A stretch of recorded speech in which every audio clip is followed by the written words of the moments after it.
জাতির পিতা বঙ্গবন্ধু শেখ মুজিবুর রহমানের নেতৃত্বে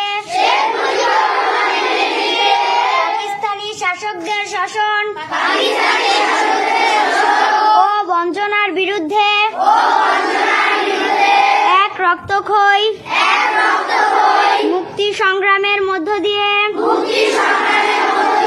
বাংলাদেশ স্বাধীনতা অর্জন করেছে। বিশ্বের বুকে বাঙালি জাতি প্রতিষ্ঠা করেছে তার স্বতন্ত্র জাতিসত্তা। আমি দীপ্ত কণ্ঠে শপথ করছি যে শহীদদের রক্ত বৃথা যেতে দেব না। দেশকে ভালোবাসবো, দেশের মানুষের সার্বিক কল্যাণে সর্বশক্তি নিয়োগ করব। জাতির পিতা বঙ্গবন্ধু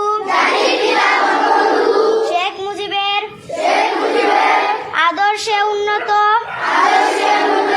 সমৃদ্ধ ও অসাম্প্রদায়িক